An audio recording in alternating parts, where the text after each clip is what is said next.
I think about it every day. I think about what happened every day.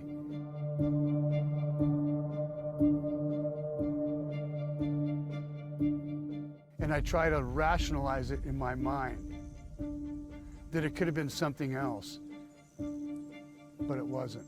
And you know what? I'm really happy that Cody saw it too, because if he wouldn't have saw this thing, what it did, I'd be still second-guessing myself today. There's an electrical pole that carries power throughout the houses out here. It was right next to the pole where you could look at the pole and see where the top of that figure was before it had started to condense and become a different object.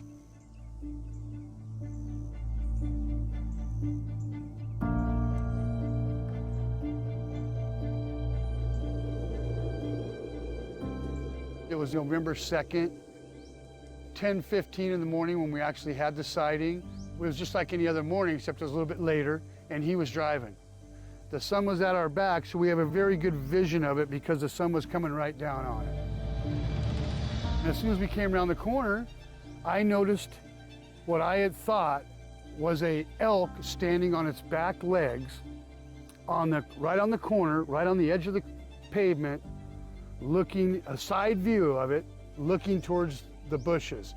That's what I thought I saw at that second. I said, Cody, there's something in the road. As soon as he looked up, we both spotted it. And by the time I just told Cody that and looked back, it was already a giant, all I can say is ape man, maybe 9 to 10 feet tall. And how I know that too is, as we were getting closer, I looked at that yellow marker going up that cable, and it was far above that cable standing right here. And that's when we were both just amazed looking at it. We weren't even talking to each other at that point. We were just staring with amazement, getting closer and closer. Now we're between this turn right here and halfway between that turn. We're talking less than 35 yards away. And it starts shrinking down. As what I saw was it shrinking down. It just got smaller, smaller, until it was an orangutan size, what looked to me like an orangutan in a fetal position.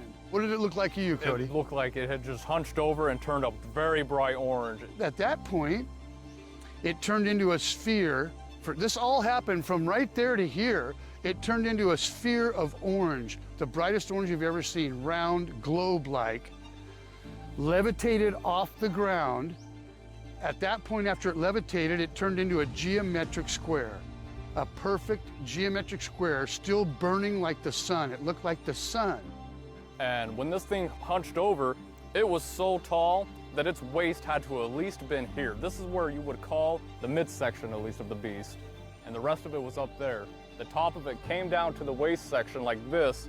And as soon as this part came down to here, whatever was touching the ground came up off the ground just high enough to clear those bushes in a straight line that you could just go whoosh. And that's where that flash of light came from that it just left. Our eyes couldn't keep up with how fast it was going, so it looked like a streak.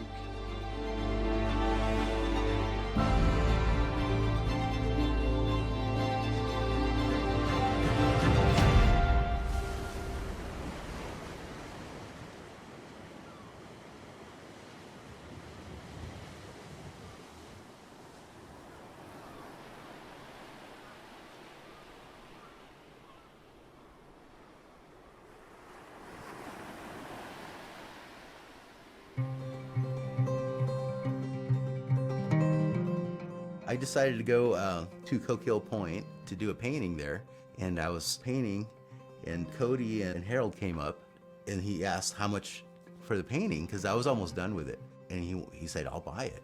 So he called me about 2 weeks later to pick up the painting, and he told me, if I describe something to you, you think you'd be able to paint it? And then he proceeded to tell me about the sighting, and it was pretty wild. And I told him, you got the right guy, because I'm a Bigfoot enthusiast, but I've never seen one. I already had the thought in my mind of having this painted, so I'd have something to show people, because a painting's worth 1,000 words. So I started talking to him about it, and boy, we hit it off great.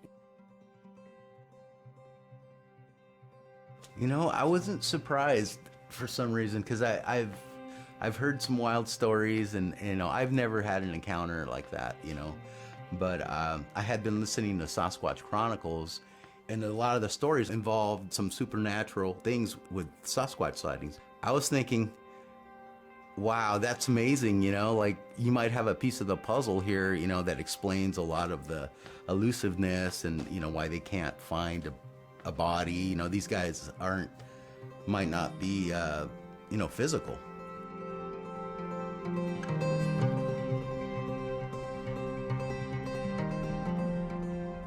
He came out to the site where we actually saw what we saw. He took pictures, interviewed both of us, wrote down everything we said, and then started working on this painting. And we haven't seen the painting at this point finished yet.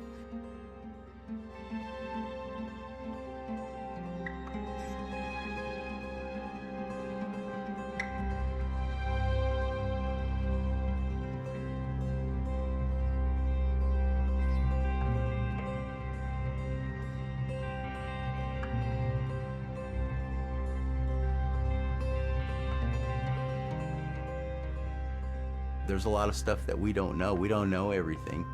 There's a lot of mysteries in this world, and you should keep your mind open to all the possibilities out there. It's a mysterious world, and it's amazing.